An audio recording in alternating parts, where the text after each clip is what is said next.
On behalf of Westmoreland County Community College, I'm Dr. Kevin Copper, and I'm so excited to bring you this edition of Westmoreland Wellness. This is a partnership between Phi Theta Kappa, Alpha Upsilon chapter, and the Strength and Fitness folks. That is a club, and they really stand out as student leaders. I have two of them here with us today, and they're doing great work at the college to really help promote wellness. And coming off of the pandemic, a lot of us have been isolated in our homes. So these are some practical things that we can learn about and that we can do to really rebound and improve our lives to get to be where we really want to be. So the first thing I want to do is just kind of go around the horn before we introduce our guest today, Brian Rose, who is our athletic director. So let me start first by going to Rudy Rhodes. Do you mind saying a little bit about yourself, Rudy? Yeah, sure. I am Rudy Rhodes, VP of the Strength and Fitness Club. I was actually corralled surprisingly into fitness by Tom Paul first semester in. And since he got me in there, I kind of haven't looked back. It's actually getting back into fitness. Back in my military days, whenever gyms were around, they focused real hard on being fit, being in shape, having cardio, muscle, everything to do your job. Getting back into it was refreshing. It was like, oh, yes, this feels great. I didn't know I was this strong. Oh, I can get this much stronger. I love it. And from there, it's just sticking with it. I'm trying to stick with it, I should say. But here I'm here to essentially get what information that I've gained, that Mr. Rose has here, out to everyone else who may have to be corralled like I was, or just needs that little bit of push to take that step into the fitness realm. Well, we'll move to Tom next. It's funny that you say that, Rudy, because Tom has that effect on people. He gets them to want to lift heavy objects repetitively. And I say that because one of the things that I promised him, I was trying to get him to join PTK, and I said, I will lift weights with you if you join PTK. And then fast forward, he's the president of PTK. So Tom, why don't you tell us a little bit about yourself? Yeah, sure thing. So you already touched on it that I am the current president of PTK. I'm also the founder and sitting president of the Strength and Fitness Club. And I actually started that in the first semester that I was at the college, which was the fall semester of 2019. So we're a fairly new club. However, we've been doing some moving and some shaking and trying to get some better facilities and working with the athletic department to make the entire athletic department and our facilities better for everyone. And we'll touch on that later. So I am extremely grateful to Brian and everyone here for joining us. And I can't wait to, get this going. So let's do it.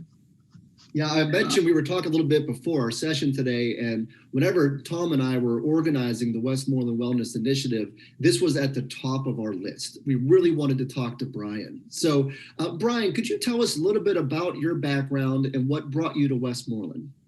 Sure. First of all, I want to thank you guys for giving me the opportunity to be here today. Any chance that we have to discuss what we have from an athletic program to our facilities to everything at Westmoreland is a welcomed opportunity, because I hear way too often, I didn't know you had this. I didn't know you had this program. I didn't know you had this. So any chance that we have to get the word out, to talk about the great facilities that we have and what I've learned in my short time at Westmoreland, I'm in my third year as the athletic director, is that in our region community colleges and the schools that we compete against, we have some of the best facilities around. And because everything's on ground, we don't have to go far off of campus for almost anything outside of a couple athletic facilities, but we've got a weight room, we've got a fitness center. So, that's all stuff we'll get to in a moment.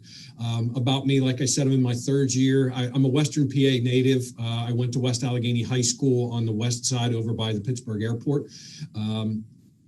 After graduation, I went to Bethany College, where I graduated. It's in the north, small NCAA Division III school in the northern panhandle of West Virginia. I stayed there to work as sports information director. So I've been in athletics since I graduated, and I determined a long time ago that I needed to be in athletics, or else I was going to be unemployed a lot, because it's one of those things that, I love being around the competition. I love being around, and especially the student athletes. And it's given me the opportunity from my first day out of college to be in athletics. I was in sports information, which is the PR arm of an athletic department, handling websites, statistics, putting together media guides, writing recaps, those kind of working with the media to promote our athletic programs and, more importantly, our student athletes and coaches. I did that for 15 years. I did that at Bethany College. I also had a stretch at Carnegie Mellon University in Pittsburgh and at Allegheny College in Meadville, Pennsylvania. I've always loved the small schools. I feel that's really where you get to develop the relationships with the student athletes. I love the fact that I know that a student athlete can walk past my office on their way to a class or on their way to a tutoring session or something and stop in and give me a little bit of grief because I didn't give them enough assists in the basketball game the night before, or because I didn't give them a hit in the baseball game or the softball game.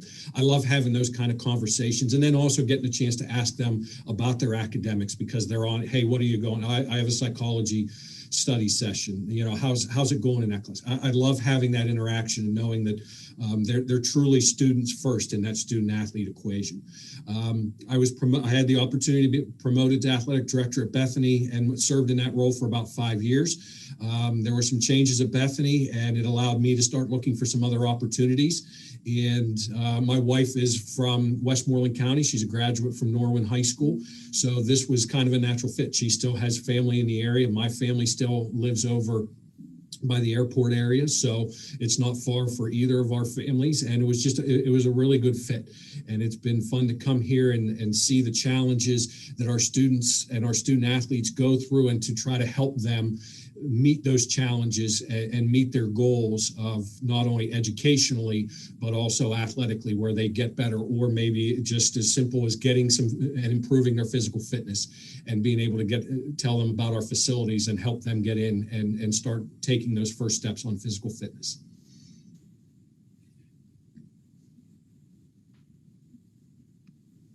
Well, we are definitely happy to have you here. That's for sure. I think Tom has a question for you. Yeah, so actually, Brian, why don't you go ahead and tell us about the fitness opportunities that we have at Westmoreland for both students and for faculty to go along with the workout rooms, the 5-star trail, and I think we have the fitness center downstairs as well, right? Yes, we have all kinds of opportunities that are open.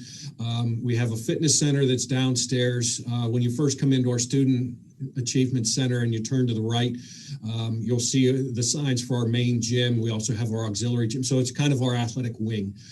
So our varsity gym is over there, and above our varsity gym is an indoor walking track, which is available for all of our students as well as our faculty and staff. That is very, very active in non-pandemic times. And, you know, it's nothing unusual to look up there and see students walking with an advisor or walking with a professor and just chatting as they go. And sometimes they're talking about the class that they're in, or sometimes they're just talking about life. And that's what a community college is known for, is giving those opportunities for students and faculty and staff to connect in different ways, not just in the classroom, but to see each other. But also, in addition to our varsity gym and our walking track, we have a fitness center.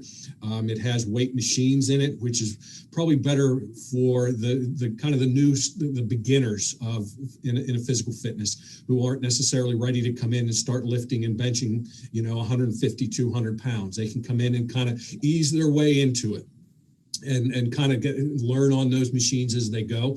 We also have some great cardio equipment that's been recently updated. We have a couple treadmills, we have an elliptical, we have a bike. So we have all kinds of equipment. We also have a big screen TV that people can watch as they're on the treadmill or on the elliptical as they go. And the room was freshly painted, so it's got a whole new look to it. And that was just finished probably a month to 6 weeks before we were shut down for the pandemic.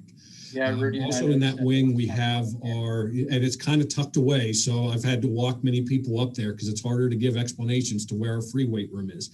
Now, it's not a huge area by any stretch, but it's got 3 benches. It's got 2 benches in it. It's got 1 free bench. It's got a incline bench. It's got a squat rack. We have bands on the walls. We have dumbbells. We have barbells. So, I mean, it's pretty good for our purposes. As the Strength and Fitness Club will grow in numbers, we're going to have to meet some challenges that the more numbers, as we've talked about with Tom's ability to draw people in. and Tom's going to be chasing people down next semester when we're back on ground and saying, hey, do you lift? Hey, let's get in the weight room. Hey, let's get to if you want to get in shape, let's talk.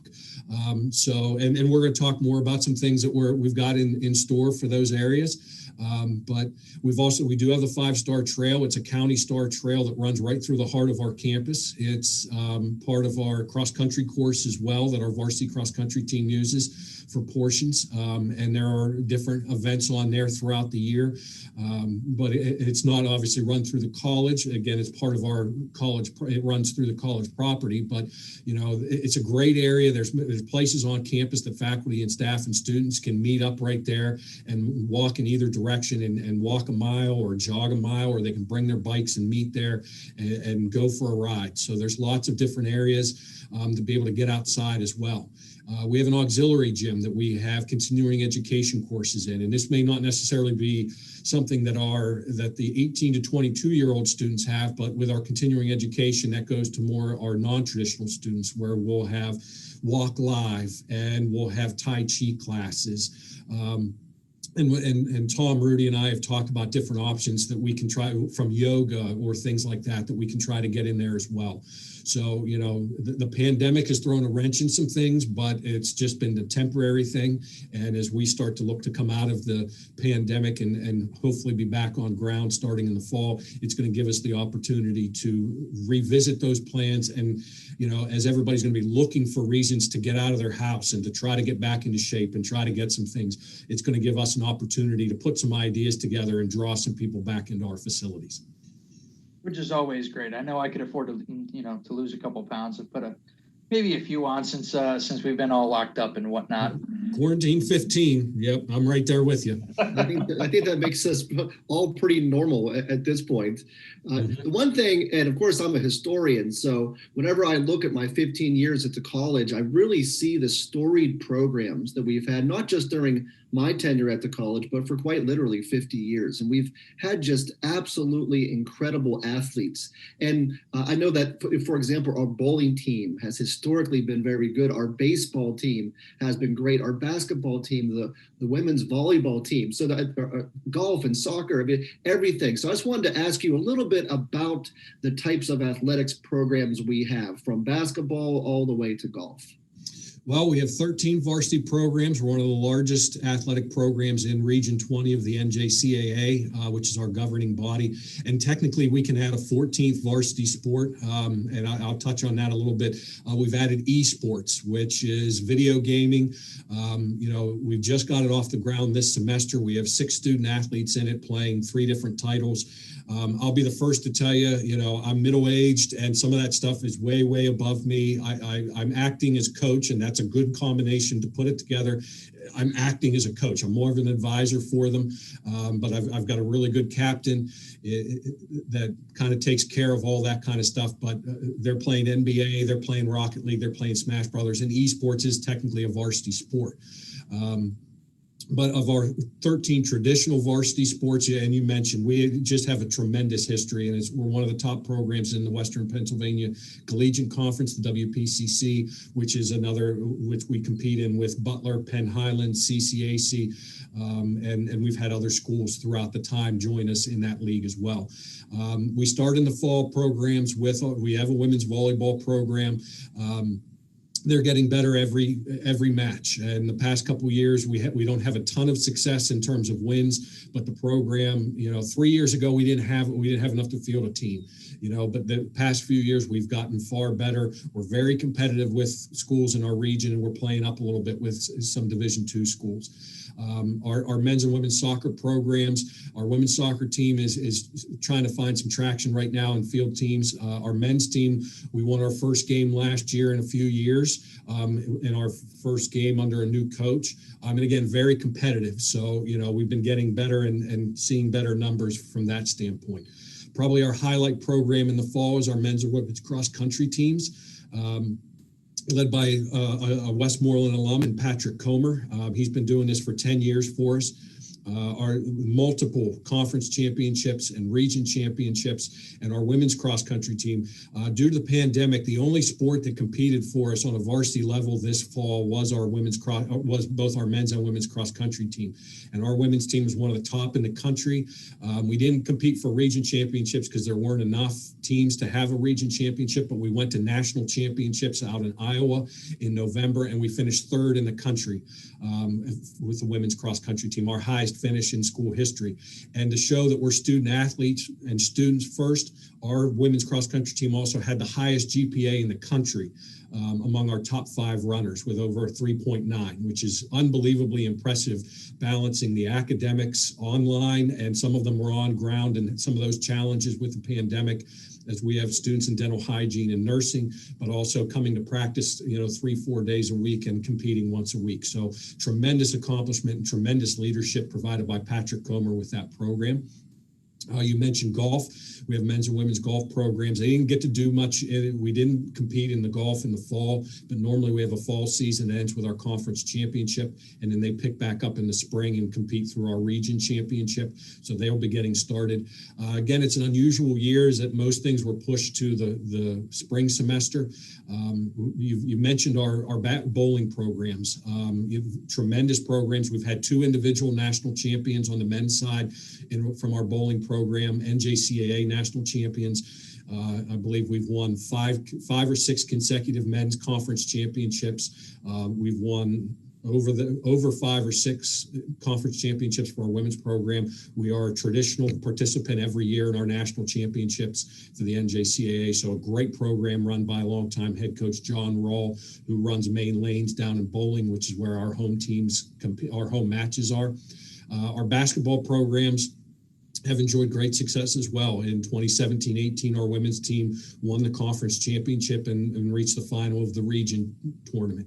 Our men's program this year is having its best season in 3 years. Again, limited with who we're playing, but we just had a huge weekend where we beat Penn Highlands twice. And it's our first wins over them in a couple of years. And we beat them by 33 points in the second game. It's our biggest win in 5 years as a program. You mentioned our baseball program, 2-time NJCAA World Series participant, and most recently in 2011, they've won 8 conference championships. This year we're one of the only non-scholarship NJCAA schools in our region to be competing, so we're having to play a lot of scholarship schools. So we have a talented team, and it's going to be fun to see how they rise up to those challenges of playing against scholarship competition. But we're hoping that by the end of the year, it could lead, we're going to be ready for that for those Division III non-scholarship opponents that we face, and it's going to lead to good things within our region and district tournaments. Our softball team 2 years ago won the conference championship and competed in the district tournament at up in Long Island, New York. So, our teams get to travel for some of these and national tournaments and things like that. Our softball team has also been to the NJCAA World Series on 2 occasions as well. I've tried to touch on all 13 of our programs. I could go on for a long time. I don't want this to become an hour and a half, because we all know that, attention spans will wane at that point. But, we have tremendous programs led by truly dedicated student athletes who are doing this purely for the love of getting to play. We're blessed to have, very talented and dedicated coaches who are working with our student athletes and understand the challenges that they face with their time from academics. As I've mentioned, we are truly student athletes first. And 3 out of the last 4 semesters, Westmoreland has led with highest number of student athletes on the WPCC all academic list. So, that doesn't happen without our coaches working with our student athletes to make sure that they're getting the job done in the classroom as well. So it's a fun program to be around, and, it's fun to be around, dedicated people who want to see our student athletes achieve success. And maybe it's just, achieve the success while they're here, and then they graduate and move on into nursing or engineering or something. And in some cases, we're trying to get them to transfer to 4-year schools, and so that they can continue their education and also continue their athletic careers. So, it's fun to be around dedicated people like this, and it keeps me, I'm getting older myself, but it keeps me feeling young at heart, to be around, talented student athletes like this. Well, now that you talked about these programs, their history, the awards, the accolades, the accomplishments, the overall success they've had. Well, these are programs that have been around for a while, sans the esports, which is new, which I'm glad for because I'm a big gamer myself. But all these programs have been around for so long, but students aren't around as long as they are.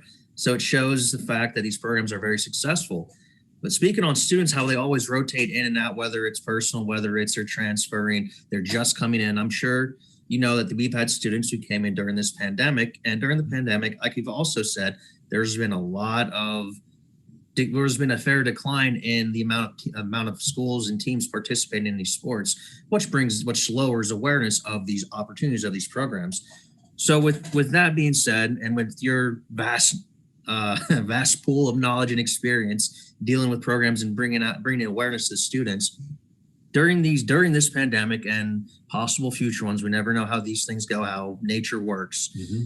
What options or what ways could you think of, or could we do club-wise, department-wise, faculty-wise, admin-wise, to make these options available, bring more awareness to these programs, these opportunities for students who may just want to jump in and kick someone's butt in Super Smash Brothers, or score a crazy goal in Rocket League. I played both. I played Smash Brothers back in the GameCube days, but what could we do to bring awareness to these new programs or existing ones? Well, it's certainly been a challenge, but everything at this time is a challenge. So we have to find ways to promote our programs and get the word out. And I know one thing that I tried to do this year, both in the fall and in the spring, was any new student orientation that we had, and everything was virtual, but any new student orientation that we had, and in the fall, I think we had 10 different sessions. And some, there were many of them that were for the Youngwood, but Indiana, Latrobe, Murraysville, each, we tried to get as many for every education center that we have at Westmoreland. And I wanted to be a part of every one of them. I set that aside on my schedule because it was very important to be able to get 5 minutes and just say, this is what we have. And with the spring sessions that we had, we kind of turned it into a kind of a Q&A session where I was able to put up a question, and some of it was humorous, but I was able to show, still photos of our fitness center and our gymnasium with the walking track and our free weight room, and be able, and the one point I wanted to drive home was that all of our facilities are free for our students. You don't have to pay anything as a student, and as long as you have a student ID, or as long as you can say that you're a student, because getting a student ID has been difficult during this time. But as long as you're a student, you can come to campus when our facilities are available and use them and play for our sports teams, because we have students. We have somebody who drives down from Indiana a couple days a week to play for our men's basketball team. We've had student athletes come from Burrell and from the New Kensington Cerro to come down and play on our softball team. So and obviously with something like esports where everybody's playing from home, that was something I really wanted to drive home with our new student orientation in the spring as we got that program up and started, because you can play that from home. So, we could have a student who's taking classes remotely in North Carolina or something, and, they have the ability to be on our esports program.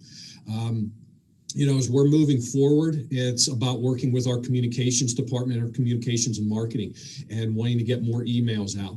It's about, trying to get more out on our social media channels. And, if we have, Strength and Fitness and other clubs have, means, and working with Rob Villela in Student Life.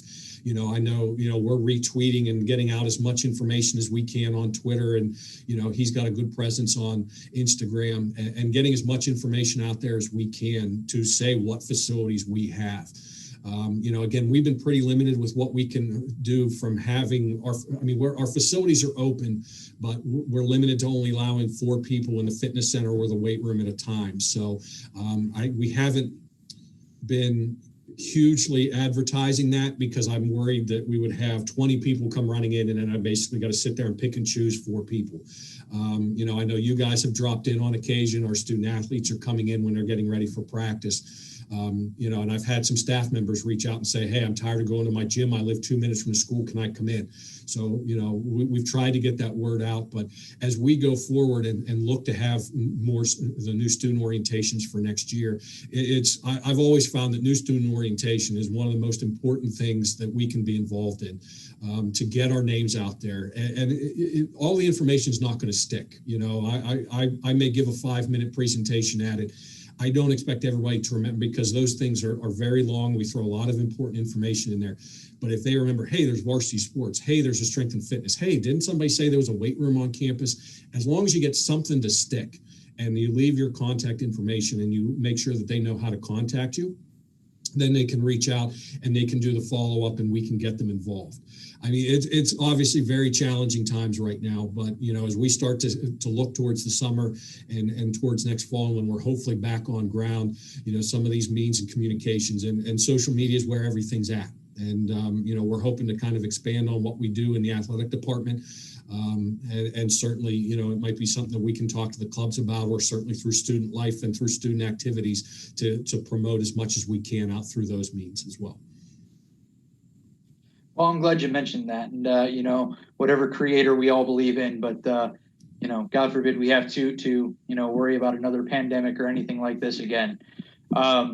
So, Brian, as you're aware, the Strength and Fitness Club has been partnering with the athletics department and Dr. Stanley to try and improve the free weight equipment in the weight room. Can you discuss any of the issues that were found with the original equipment and why it needed to be replaced? Yes, and a lot of this comes from that equipment in our free weight room. Some of that was updated probably within 10, 12 years. Now, some of the benches are a little newer. That area was fixed up not long before I came on board. And again, I'm in my 3rd year. So, but wear and tear through the years is going to take its toll. And so, as Tom came on board and we started talking, getting to know each other, and he was able to point out to me, and again, I'm, my age, I don't get in the weight rooms very often. So I need people who are in there more often to say, hey, we need to look at this. Hey, we need to look at that. So, Tom, with his experience in weightlifting and being in gyms, was able to say some of these bars and some of the grip on them is starting to slip. And, it might be okay for somebody who's lifting 110, 125 pounds, but, if this Strength and Fitness Club is really to get some traction and get some people who are really into powerlifting, it's not quality equipment for powerlifting, and it becomes a safety issue. Mm-hmm. So, we started looking at some different options. We also know that some people like to do, clean and lift or deadlift. And if I'm using the wrong terminology, Tom, please correct me. Oh, no, you're good so far, brother. So, we were, and people were doing some of that lifting up in our free weight room without platforms. And that's not good for the equipment. That's not good for the floor. So one of the things we wanted to do was to get a platform up there. We also wanted to get bars that were specifically used for deadlifts and cleans and things like that. We also were going to get some new plates that were rubber tipped, so that they could bounce or land without damaging the plates and do less damage on the floor. Our free dumbbells go to 60 pounds, I believe, 60 or 65. So we wanted to upgrade those to make sure we got complete sets all the way to 75 or 80 pounds. We want to get complete sets of kettlebells. So, in working with Tom and with Rudy and the Strength and Fitness Club, and we were looking at ways that we could lay this out so we weren't going to put all this new equipment in there. And really, one of the things that's nice is we don't have a ton in there, but it's nice and spacious. And, we want to be able to leave some space in there without having people lift right on top of each other, because that presents safety issues as well. Right. And then last March hit. And we kind of shut things down and we started moving forward with it, and that kind of slammed the door on it. So then we get to this spring and we didn't look to get the equipment, because why would you spend the money on new equipment and not have anybody to use it? Right. So, we've picked those talks back up this March, and working with one of our new vice presidents, Greg Rose, who oversees facilities. Mm-hmm. He started talking to our facilities people, and we started, the train started moving again, that we can get this order placed, we get this equipment in. But then when they started doing some background checks, we discovered that there was never a study done on that on our facility, and particularly on our floor, to show that all that equipment could be supported by that floor.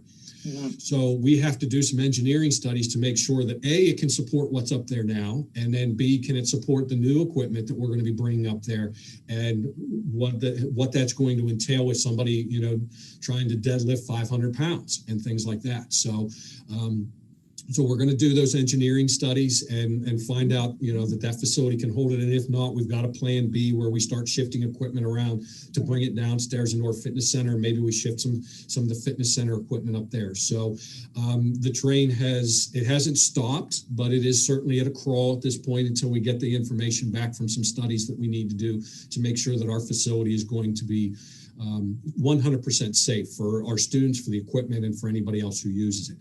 We are looking, again, we've got bids on that equipment and we're ready to move forward. We're looking to be able to put that order in hopefully by the end of this academic year, and then be able to have that equipment in at no later than at some point in the summer, but certainly we wanted to have it in here and ready to roll when we're back on ground by fall of 2021. Right. That sounds great to me. I know it's been a pet project for myself, so it's been something that I know that I've probably been that little fly in your ear that's constantly going, "Hey Brian, where's it at? Where's it at? Where's it at? Where are we sitting?" So I know that I can get a little annoying when it comes to trying to push things along. So I'm grateful that you've been so willing to work with us.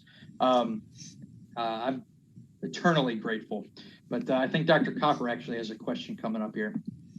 I do. I can tell you, Brian, one of the best things that I've experienced as being a professor at Westmoreland has been working with the student athletes. And I know that times whenever our teams were performing especially well, that we got to fill those stands. It was so exciting to see. I think you said 2011, but we had a really excellent basketball team, and it was hard to find a seat in the gym, honestly, to go see them. And so my question to you is, how can we as faculty, because we're with the students, several times a week, we got 20 to 30 people in a room at a time.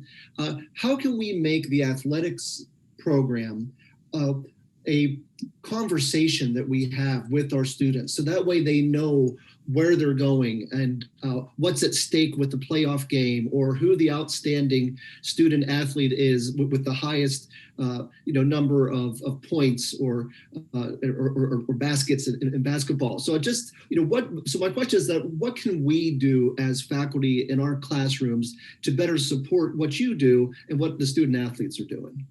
Well, and I'll say this too, I've been very fortunate to work at institutions that have always been supportive of athletics, and Westmoreland is right at the top of there. And it starts at the top with Dr. Stanley and Dr. Sidney Beeler, the Vice President for Enrollment, who athletics reports to. And as we've entered this pandemic time, a lot of schools, and every school's had to approach this differently with how they were going to do it with their students and maintain safety. But we are not able to compete athletically and to make the strides that we do with our facilities without support from the top. And that comes with Dr. Stanley and Dr. Beeler. And they're always asking the questions, what can we do to get better? And when we entered this pandemic, when a lot of schools were saying, and again, every school has to make decisions that's best for them. And some schools are like, this just isn't something that we're willing to take on this year. That's never come from Dr. Stanley or Dr. Beeler. It's like, can we do this safely? And if so, let's provide those opportunities for our student athletes. And let's provide opportunities for our students if they want to be able to come in and lift and use our facilities. How do we do that? And it's always been, working with our facilities department, who's been great and everything else. So, it starts, at the very top and it works its way down. But I also feel very fortunate that many of our faculty and staff members, from our student success people, from our advisors, from our counselors, and I've gotten many emails in my 3 years here from our faculty members that say, hey, I have, a basketball player, I have a golfer, I have a cross country runner in my class. And, they're not doing well, or, hey, they really did well, because they want to share the good news as well. And that's, so, the support is there from all levels. One thing that I've wanted to try to get off the ground, and I haven't been able to, but in talking to you and talking to some other faculty members, is at other schools we have like a faculty mentoring program that combines our faculty members with our programs. And how I want to get that to work is we reach out to faculty members on campus and say, I want to have 1 to 2 faculty members per team. And you can kind of choose your team, and your role can be as in-depth as you want it to be, or just, kind of check in as is. There's no written script for how our faculty members can help with this. But it provides another resource for our student athletes, in addition to myself, our coaches, but more importantly, their academic advisors and their counselors, to ask questions of a faculty member from an academic standpoint, but also to share that. And again, we would invite our faculty mentors to come to games, and they can be as involved. I've been at schools where the faculty mentors have made cookies and brought them to the team. They've invited them out for dinner, or maybe they provide a snack after a home game or something like that. They're always at the games. We've invited them to sit on the benches with the team during games, so that they get to see that interaction between the student athletes themselves, and also how a coach interacts and how that piece of it works. And again, I haven't been able to get that off the ground yet, and partially due to the pandemic and everything else that's going on, but it's something that I want to reach out and talk with Dr. Bishop, and I've made her aware of it, as well as Dr. Beeler, but I want to be able to reach out to faculty members who are interested.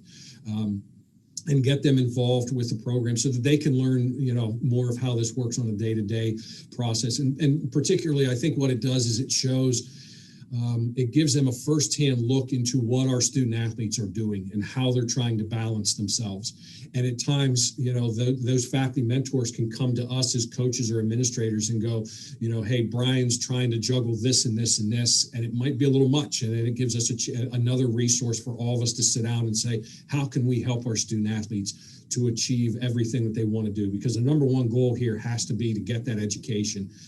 Because we're not sending too many people from here to the NBA or Major League Baseball or the Professional Golf Association or anything like that. Their number one goal coming here is to get that education, whether it's in welding, whether it's in psychology, whether it's in nursing. So to have that faculty feedback and to be able to ask the questions that, how does this work? How does that work? And to get everybody involved and supportive in that way.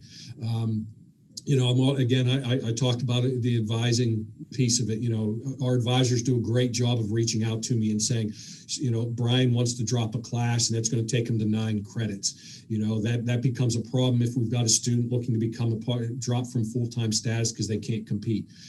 I haven't had that communication at all schools, and we haven't do a great job of it here. So, in order to get buy-in from everybody on campus, and I put a lot of that on our student athletes too. We want our student athletes on that first day to kind of introduce themselves, or that first week, to go tell their professors, I'm a member of the soccer team, I'm a member of the basketball team, and there may be days that I may ask to leave class, or I'm not going to be in class because of a road game, and to find out what those policies are so that they're not just disappearing from class and faculty members are saying, why have you missed 2 classes? Well, we had 2 baseball games to make up, or we had a softball trip over the weekend or something like that. So, a lot of that, the communication has to go both ways. And we expect our student athletes to be able to kind of communicate that as well, so that they're not falling behind in class and they can work hand in hand with their professor to stay in line with everything they need to do. So, Brian, that's a great idea, and you can definitely count me in. I think Rudy has your last question of the day. Probably the most important question, maybe, but of all the work you've done here, everything you've achieved, the interactions, the plans, the programs, the successes, and all that time, all that work, and all that effort you've done here, out of all that, what's been your favorite part of serving in a position as the athletic director, in that position, that allows you or gives you the opportunity to do this, to see the success or even experience the failures, but learn from them and grow? What's been your favorite part of all that? And what plans do you have for the future? Should you still stay in this position, or take these successes with you and bring them to another school? Well, favorite part of being an athletic director, when I first got into this, I thought it would be, seeing team success and winning championships. And don't get me wrong, everybody wants to win. And I love seeing that. And, when our softball team went to districts and I went with them to Long Island and getting to be a part of that trip, seeing our cross country team finish third in the country and achieve their success. And seeing that. And again, that is still something that is right there at the top. But, when I think back to, here and anywhere I've been, but particularly here, is just having a chance to sit down with our student athletes and sometimes have one-on-one conversations. My first year here, we had a student athlete who was actually an international student athlete. And we had a conversation in the gym that, I don't necessarily want to get into the particular details of it, but it was a tremendous conversation because I got to learn about their culture in their country. And, it was it's one of those conversations that you look back on and it opens your eyes because, everybody kind of, you fit into how you've lived your life and how you grew up and, coming to college and seeing the diverse number of people and the backgrounds that everybody comes from and getting the chance to have the conversation with this student athlete and getting a chance to kind of share my perspective. And you can watch his eyes light up as we're having it. And, he walked away from that conversation different and I walked away from it different.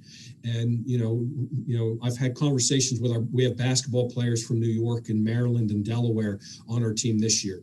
And, we have a basketball player who was at a 4-year school and was out of school for a little bit. And now he's come back here and trying to get back into it. And we've had a lot of conversations and you don't get into athletics, you don't get into education necessary for people to say thank you. But when you do have those conversations, and it doesn't have to be a thank you, but, student athletes said to me, when I talk to you, when I have a chance to talk to you, I always feel better after talking to you because I got information. You don't blow smoke at me. You tell me how it is. That's what I enjoy the most about this is just getting to have those conversations with students and help answer their questions. And again, students at all levels. And what I found, particularly at Westmoreland at community college level, is students are juggling so many different things in addition to their education. And in our case, when I was at 4-year schools, a lot of it was they came to that school to play sports and get an education second. And it is what it is. It's not ideal, but it's what got them there. And then we want to get them through the education. Here, they're balancing education, they're balancing athletics, they're balancing work, they're balancing family life and personal challenges and things like that. So, trying to help them balance that life so that they can get their best experience here at Westmoreland, while also telling them of other opportunities, whether scholarship opportunities, clubs, honor societies, things like that, so that they can get everything out of their job, out of their time at Westmoreland. And they don't walk out of here just saying, well, I just went to school and didn't really get to know anybody. That's not what any college experience should be about. It's about, getting a chance to, be a part of this. And maybe a varsity sport isn't it, but join the strength and fitness club and you can, get in shape and get friends that way. Maybe you take a Con Ed class and that's how you get in shape is by taking a yoga class or a Tai Chi class. Just get them involved in everything there is to offer. So, again, it's those one-on-one conversations or those small group conversations that I find is the most rewarding because sometimes, we can all get caught up in the day-to-day things and the budgets and we got to get this taken care of and worrying about, transportation for this. And it's really about learning about people and helping them and helping our students achieve their success. Plans for the future, everything's year to year. And if nothing else has taught us about this, through the pandemic is, man, you take every day and every week as it comes and, you're flexible and you go, I'm not necessarily looking to move on from here. I enjoy being here. I enjoy being a part of what Westmoreland County Community College offers our student athletes. And our students in general and the community as a whole. It's been fun. Again, I worked at a 4-year school, so this was a completely new challenge for me. And I'm still learning stuff every day and every week and every month. And I appreciate that, because I think when you get to a point where you say, I'm not learning anything anymore, then it's time to go move on to something else. You want to learn, you want to challenge yourself and see how you can be better and do things better for people here. So, my plan is to just, year to year, at the end of the year, what did we do well and what can we do better? And, the plans, and we've talked about it, improve our facilities. We do have good facilities. We have one of the nicer gyms here, but, we've talked about getting turf on our athletic fields. How do we do that? Is there a way to put an addition on to our gym area and to that area for more storage, and will that allow us to do more things? If we get more storage, does that allow us to knock out a wall and expand the area that we have for our free weight room? So there's facilities is where it's at, because people want to be able to come. That's the first thing that stands out. And, led by Dr. Stanley and our administration and our board of trustees, our students come to campus, and I just saw it yesterday. We had 4 basketball recruits on campus, as well as 2 volleyball players sign letters of intent. They walk into our Student Achievement Center, and you can just watch them kind of do this, because it is a wow factor. And they see that there's a Starbucks. They see that there's another cafeteria. They see all the study areas, and they haven't even seen the new area yet that was just recently finished that no one's been able to move into. I don't see the reaction when they go over to our Science Innovation Center, and they get to see all the great things that are over there, and a fantastic facility that's there. So, it is about facilities when you're recruiting your students and your student athletes, and having the first-rate facilities that we have from an academic standpoint and top-notch facilities from an athletic standpoint. We have to continue to improve that to give a better product to our future students. And that's, from a plan standpoint, that's something that we're talking about. I mean, every meeting with Dr. Beeler, and what can we do? What's our next step? How can we do this? So, as great as we think we have it now, we always have to be looking ahead to answer the next challenge and be able to find a new way to appeal to our student athletes. The esports, can we do an esports game lab? That's now at the top of our list, and how can we do that, and where's that space going to go? So, it's about finding ways, and how are we going to be able to recruit. And again, you love watching a student walk into this building for the first time and kind of give that, you see that wow. And that's what we want to do with all of our facilities. So that puts us a leg up on our competition. Well, I know for certain that I am going to destroy Rudy in Smash Brothers. So that's an easy. Let's kick it back to the GameCube days, and I'll show an old dog a new trick or two. I love it. And knowing that we have esports guarantees that my sons will play college athletics. So I'm super happy, because that's what they spend the majority. Rocket League is played in my house every single day. So they've been let me training. ask this, Dr. Copper, are you kind of interviewing to be the head coach, and I can slide into more of an advisor role? Well, wouldn't that be nice? Someday, golf is my sport. Golf is the thing that I love. I'm kind of like you, Brian, when it comes to the esports. I'm in the 20th century still. Okay. They are so good at it and so quick to learn it. So I wish I had that skill set, but I could tell you, Brian, hearing you talk today makes me so proud to be at this institution. And I can just tell you, as another person that's part of the Westmoreland family, that we are incredibly grateful to have talented, dedicated people like you helping our community and helping our students. We could go on forever, and I can't wait to see you in person. But on behalf of Westmoreland County Community College, I'm Dr. Kevin Copper, and I want to thank you for an excellent session.